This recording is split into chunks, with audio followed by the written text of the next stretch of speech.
right.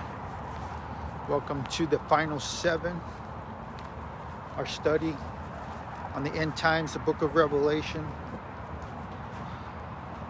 So the timeline goes that there will be a peace treaty that's going to launch us into the final 7 years before the second coming.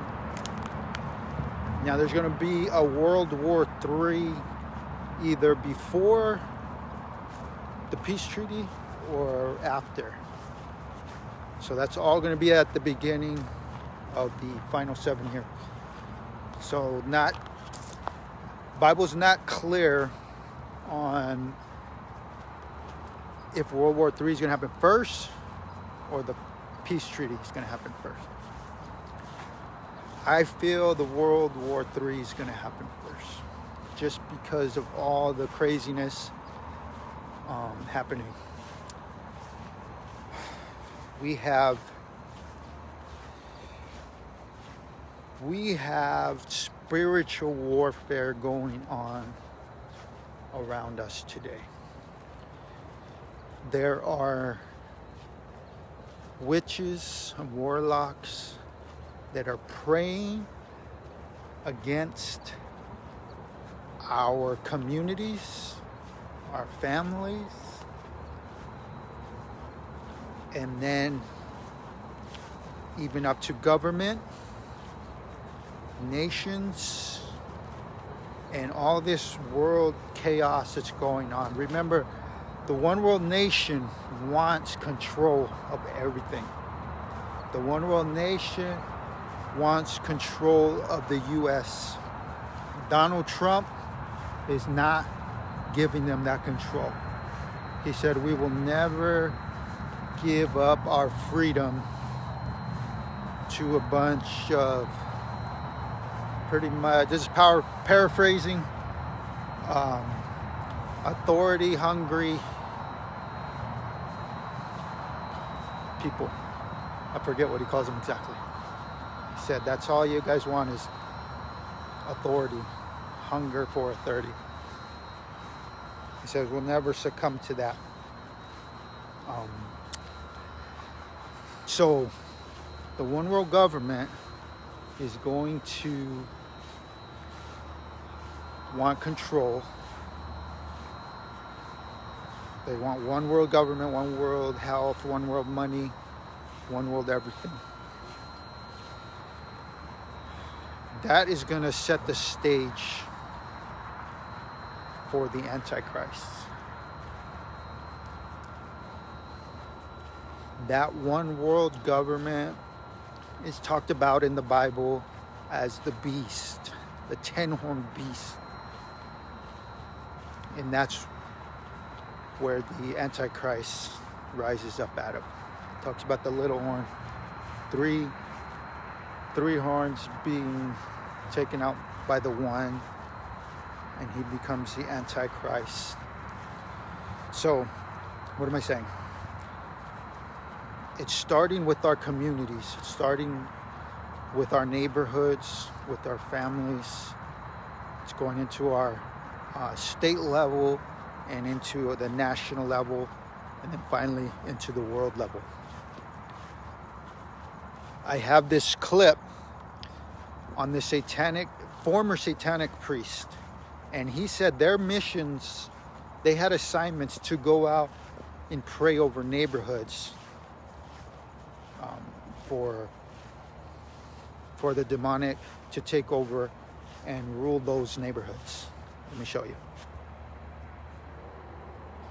That you used to do something called astral projection. Yes. Go to neighborhoods. What would you be doing in those neighborhoods?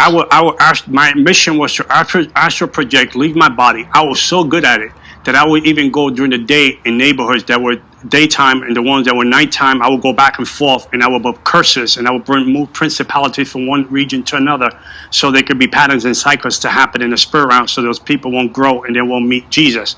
So but they had amazing believers that knew how to pray in the spirit that will stop me from going into the neighborhood and executing the plan of the enemy. You're telling me that these believers you could not do anything. You couldn't put curses on them? I couldn't even lift up a finger. Thank you, Lord. Now, how important is praying in the Spirit, praying in unknown language? Spirit in the Spirit is praying in the Spirit. It's like if your body doesn't have water, you would die. If the believer today is not praying in the Spirit, you would die spiritually. You were telling me about these cycles and patterns. What do you mean by that? Repeat. A lot of believers today don't know how to cut the rope. A lot of believers today, they're free for 6 months, then they go back to the bondage for 8 months. They cut the rope and then they go back again because it's like the enemy knows how to put entrapment on the believer, and then today I have a righteous anger, Sid, that the church is preaching people happy, but they're not preaching people free. Boy, that's a mouthful. I don't want to go to church to be happy. I can be happy at home.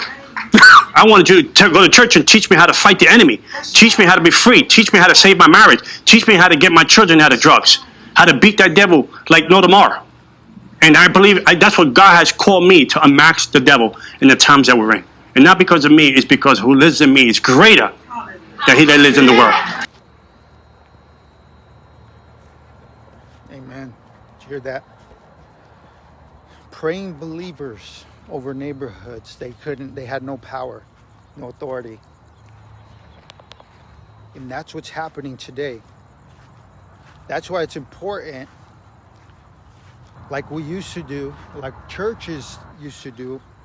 Not saying they don't do that no more, but us as Barrio Breakthru, we used to do this. We've done this a few times, going out to the neighborhoods and praying over the neighborhood. And it was awesome. It was effective. Pastor Mick had whole communities coming together. Parks were full of kids coming to know the Lord. And the Satanist didn't have no power. He said he couldn't even move a finger. Praying in the Spirit. Learn to pray in the Spirit. There's a spiritual battle going on. A big spiritual battle. Now that was on the neighborhood level. Are you aware the BLM movement is doing the same thing over state levels? BLM is run by witches. When they go out and do their destruction, they're not showing this on news, but they're doing satanic ceremonies on city grounds, in city areas, on blocks, city blocks. And we're wondering why all this chaos is going on. We need to start praying for our families, community, our state, our government. And then when we get into the government level, we've seen that, I've showed that before, how the one world government is wanting control.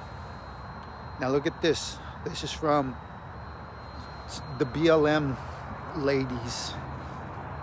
This is what they're into. And maybe I'm sharing too much, but we become very intimate with the spirits that we call on regularly, right? Like each of them seems to have a different presence and personality. You know, I laugh a lot with Waukesha, and I didn't meet her in her body, right? I met her through this work. It's a very important practice. Hashtags for us are way more than a hashtag. It is literally almost resurrecting a spirit so they can work through us to get the work that we need to get done. Wow. The work that they need to get done. What work do we need to get done? We got to go preach the gospel, win souls for Christ. What's this world coming to?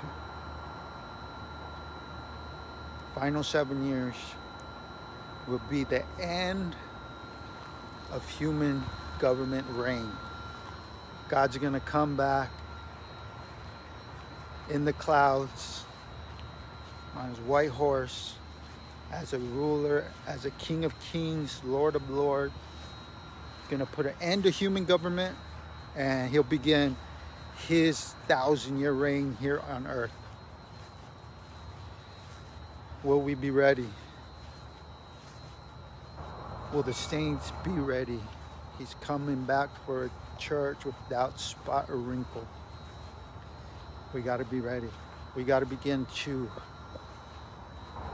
fight this spiritual warfare that we're in. We may not be aware of it, but this destruction going on, what does the Bible say? It says the devil comes to kill, steal, and destroy. Ooh, Revelation. Kill, steal, and destroy. That's what the devil comes for. What's going on in the world today? What's going on in America today? Killing, stealing, and destroying.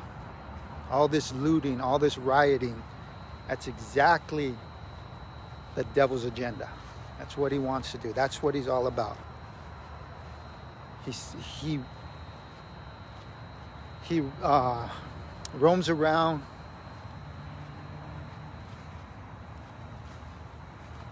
what does it say, like a roaring lion,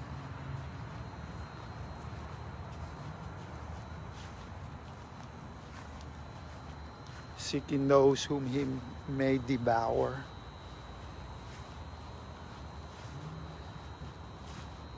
That's exactly what we're seeing. And this, not only BLM movement, but this one world government movement, all this green saying our earth is bound for destruction if we keep going the way we're going. We need to turn green. We need to cut all our energy sources off, all our gas, all our fumes, all our CO2. Well, did you know CO2 is great for the trees? Photosynthesis.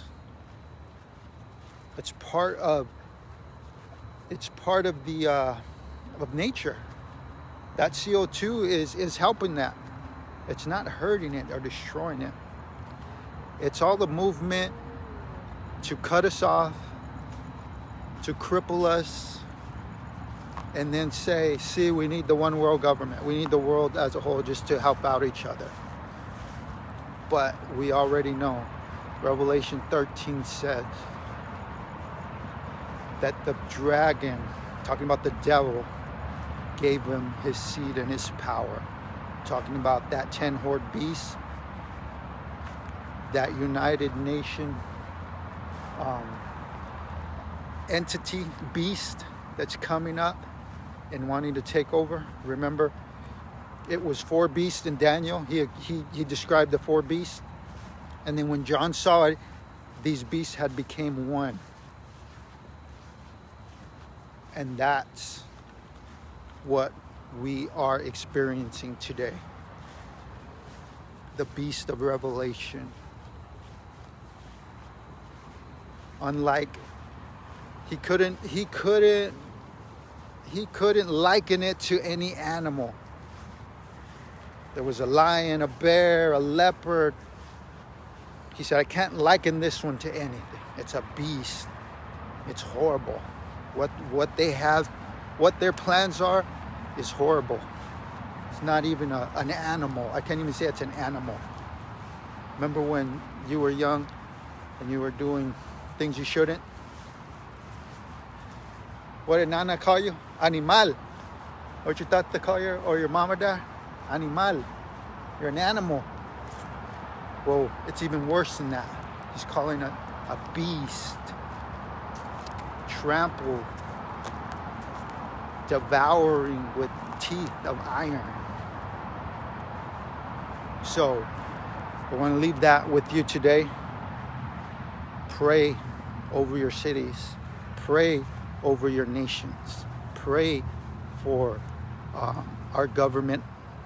Pray for people in authority. Pray for our president or vice president, our secretary of defense. All of them. They all need our prayer. Final 7 years. We are on the brink. God bless. Oh yeah, look up, because our redemption draweth nigh.